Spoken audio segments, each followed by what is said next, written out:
octubre de 1910 abría sus puertas por primera vez uno de los proyectos fundamentales de la institución libre de enseñanza, la Residencia de Estudiantes. Desde su fundación hasta su interrupción por el estallido de la Guerra Civil en 1936, la Residencia de Estudiantes fue uno de los espacios más originales de creación e intercambio científico y artístico en la Europa de entreguerras. Se constituyó como un lugar abierto a las corrientes modernas de pensamiento. La actuación de la residencia fue progresiva y a pequeña escala.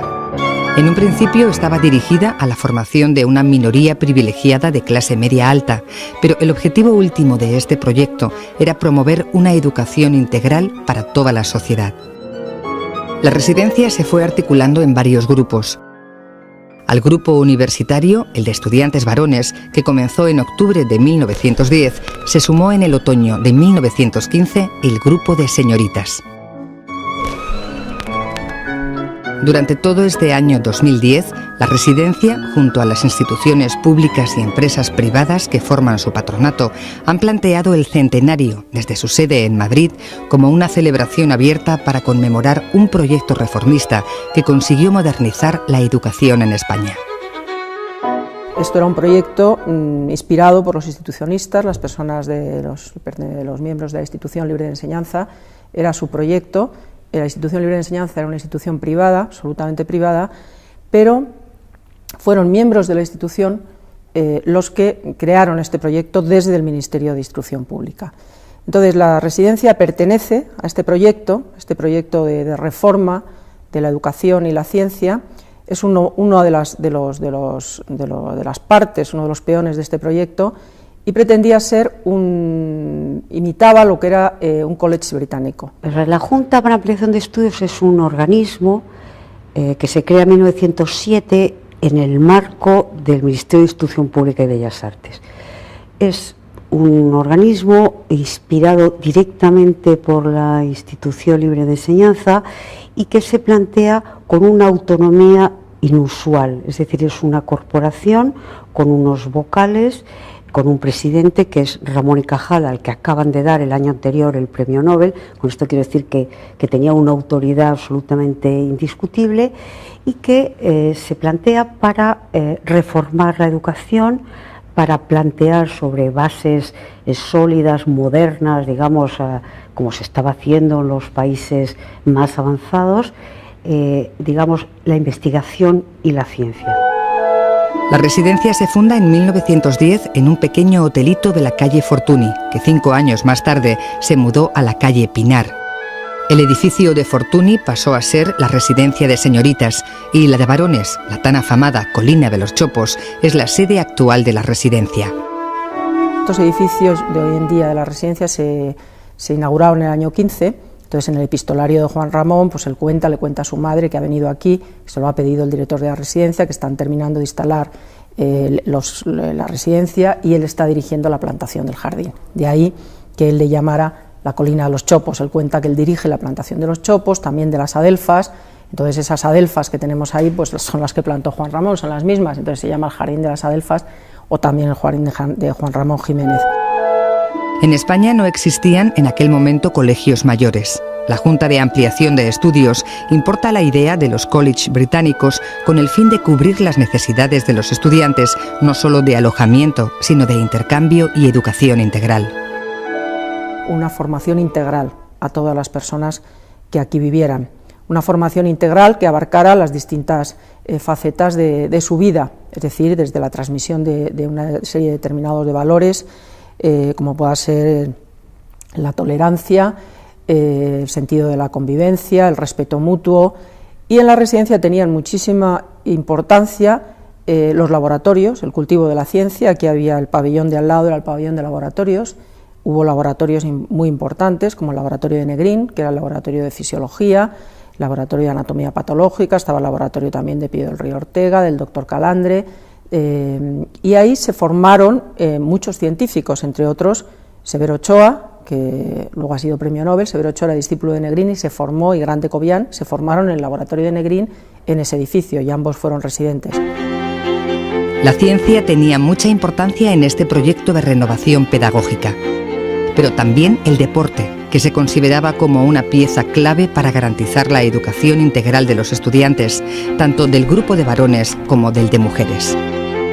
De manera que en la residencia de señoritas va a haber clases de idiomas, pero claro, se va a jugar al hockey, se va a jugar al tenis, algo bueno que en los años, pensemos en 1915 o incluso en 1930, en el mundo de las mujeres era algo completamente insólito. El deporte era entonces una, como diría yo, como un uso muy minoritario, restringido a sectores sociales, digamos, muy escogidos, y claro, en el mundo de la mujer era todavía más insólito. También se organizaban todo tipo de actividades al aire libre, excursiones a la sierra, así como una gran variedad de actividades culturales dentro y fuera de la residencia. Desde obras de teatro, conciertos, conferencias, a visitas semanales al Museo del Prado. Luis era muy racional. No conseguimos que fuera jamás al Museo del Prado. Jamás. Nunca fue al Museo del Prado. Hasta que íbamos, yo he vivido toda mi vida mucho al Museo del Prado, muchísimo. Iba yo, luego íbamos Federico, Dalí y yo, los dos estupendos para ver pintura. Federico, por las cosas que se le ocurrían de la pintura, siempre decía cosas buenísimas, y Dalí no digamos. Dalí decía las cosas sobre pintura que ya no cabe calar más hondo. Pues Buñuel no fue nunca, nunca. Yo tenía muy buena base de arte, porque en la institución y el Instituto Escuela hacíamos excursiones todos los miércoles a museos, y habíamos visto museos, y habíamos hecho excursiones largas a ciudades históricas. El arte, los idiomas, había clases de idiomas, y luego, pues obviamente por aquí pasaron conferenciantes del mundo entero, no solamente españoles, que pasaron todos los escritores y pensadores españoles del momento, sino también conferenciantes extranjeros que visitaban España por primera vez. Es decir, que aquí los residentes y la sociedad madrileña pudo oír a Einstein, a Marie Curie, a Eddington, entre los científicos, pudo escuchar a músicos como Ravel, Poulenc, Stravinsky, escuchar a poetas como Paul Valéry, a arquitectos como Gropius, Le Corbusier. Es decir, que por aquí realmente pasaron gentes de todo el mundo. Fue un lugar abierto a Europa en ese sentido, y un lugar de influencia, que se recibieron influencias de una gran influencia internacional. En la residencia se fomentaba el intercambio intergeneracional e interdisciplinar. Se trataba de seguir la gran tradición liberal ajena a la pura especialización en una materia. Lo que se pretendía era educar a las personas con amplitud de miras y libertad de criterio. Y la bandera de esta casa era el liberalismo, el escuchar al otro, el diálogo y el intercambiar impresiones, porque aquí había sitio para las dos culturas, las ciencias y las artes. Y intencionadamente mezclaban en el comedor el científico con el otro, el físico con el poeta, y iban cambiando. Esto era una universidad, sin serlo. Aquí los residentes más famosos, que son pues Lorca, Dalí y Buñuel, porque fueron personas que triunfaron en su profesión, pero sobre todo son más conocidos porque han sido muy mediáticos, porque también ha habido muchos científicos, arquitectos, ingenieros, médicos importantes para España. Yo fui el que lo descubrí, porque vivíamos en este pabellón, en el segundo. Y un día al entrar en el pasillo, una tarde, estaba la puerta tornada, y me asomé, y estaba él ordenando unos dibujos encima de la cama, unos en el suelo. Los míos me gustaron mucho. Y me faltó tiempo para decir a Buñuel y a García Lorca. Y enseguida, pues nada, se hicimos amistad quedándolo toda la vida ya. La música era también un elemento fundamental. En uno de los salones de la residencia se reunía el grupo llamado de los 8 madrileños, a los que también se les conocía como la generación de la República. Entonces, entre ellos, varios eran discípulos de Falla. Falla tocó en el piano que tenemos aquí en esta sala. Es el piano en que tocaron todos los que pasaron por aquí. Es un piano del año 12, y tocó Falla, tocó por supuesto Federico García Lorca, pero también tocó Poulenc, Ravel, Stravinsky, es decir, tocaron todos los que pasaron por aquí. Pero ya cuando Federico se ponía delante de un piano, no digamos ya, con un piano y cantando y haciendo burlas y haciendo caricaturas musicales. ¿Qué hace falta? Hace falta saber música de verdad para hacer caricaturas musicales. Pues una caricatura de Chopin, y tocaba una cosa de Chopin, y decía Chopin, vamos, te quedabas admirado. Pero un día, estando aquí en Falla, Federico se puso al piano y estuvo ahí. Hizo las caricaturas de Albert, y Falla se partía de risa. La residencia de señoritas, quizás menos conocida, forma parte de este proyecto reformista heredero de la filosofía krausista que inspiró la institución libre de enseñanza.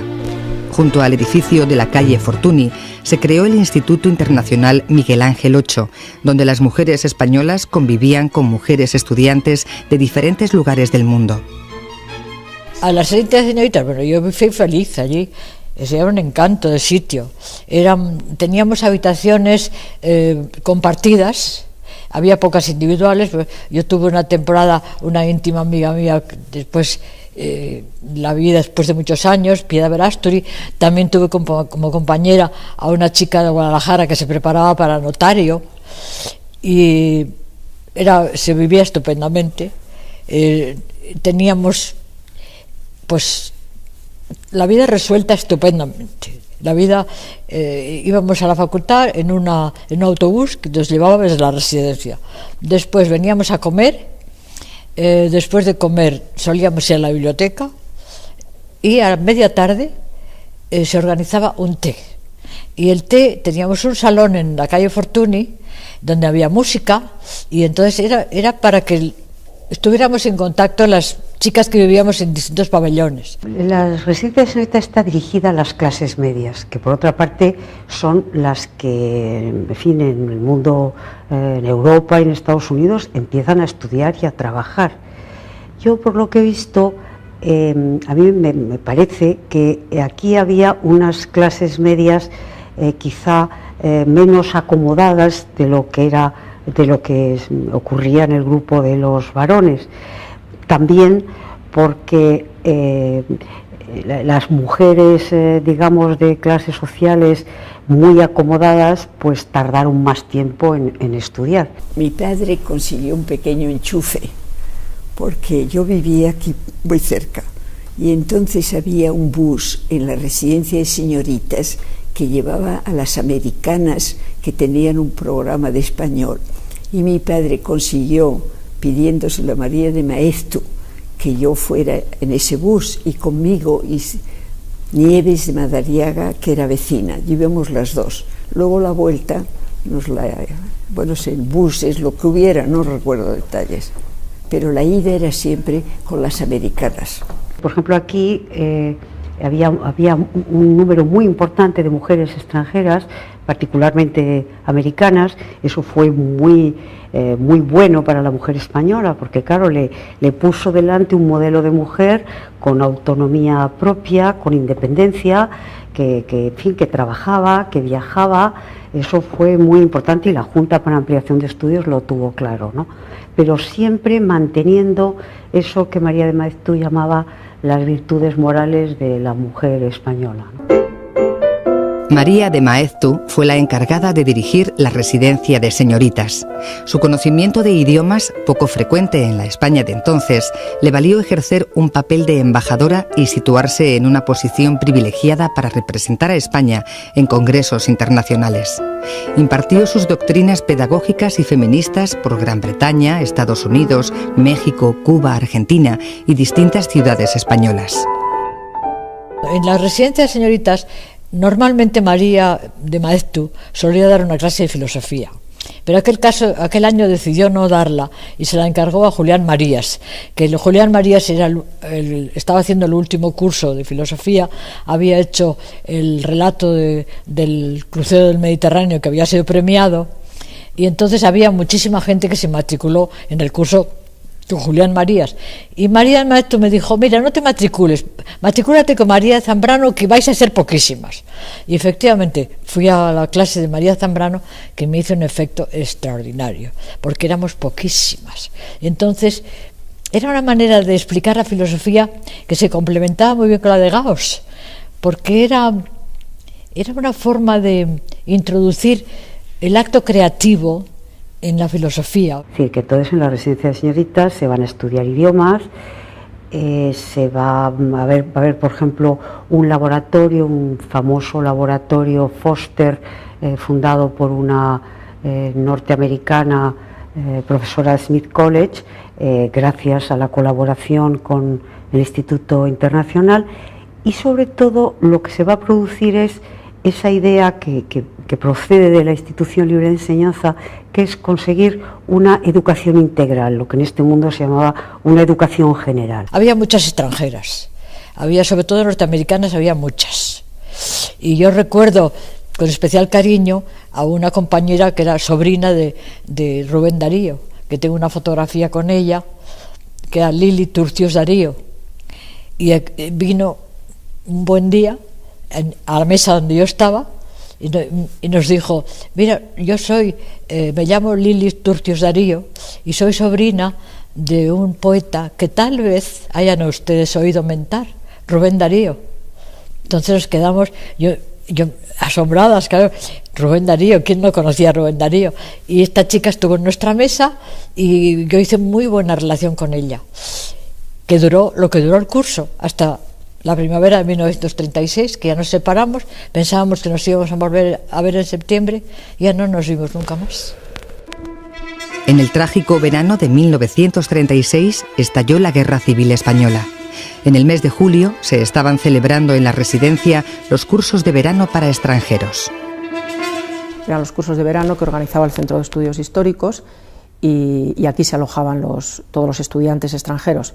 Entonces, en el momento de estallar la guerra estaban aquí alojados y entonces lo que hizo el director fue izaron la bandera, de acuerdo con los respectivos embajadas, la bandera británica y la bandera americana, para protegerlo, para convertirlo en un recinto protegido, mientras consiguieron evacuar a todos los extranjeros.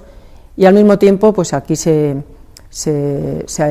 vinieron a alojar varias familias que, ante la situación inestable que había en Madrid, pues vinieron aquí a acogerse a la protección de la residencia, como fue la familia Ortega y Gasset y toda su familia, que se alojaron aquí. Ortega estaba enfermo y entonces estuvieron aquí hasta que consiguieron irse a Francia.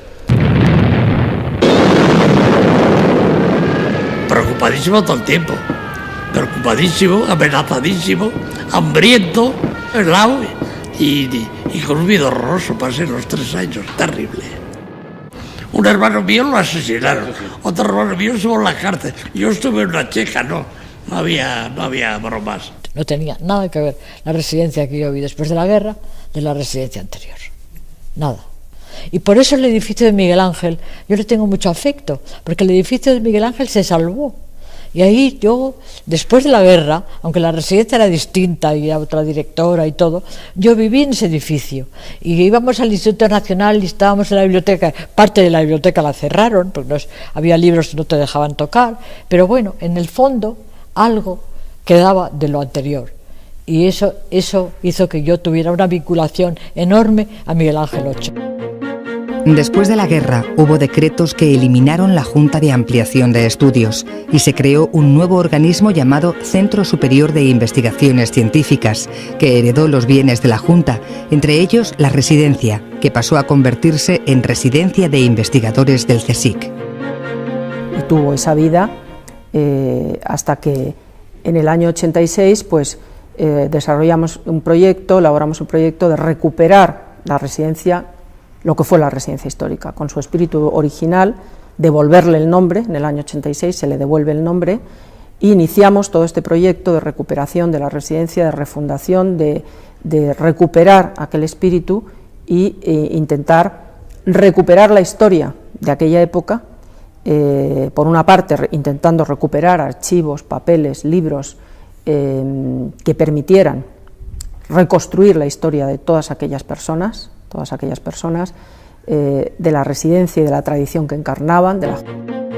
Desde entonces, y con el advenimiento de la democracia, la residencia se ha consolidado de nuevo como un lugar de encuentro y diálogo internacional en torno a la ciencia y la educación, vinculado a la creatividad y la innovación, y al mismo tiempo comprometido con la recuperación de su memoria intelectual, que es también la de la llamada Edad de Plata de la cultura española.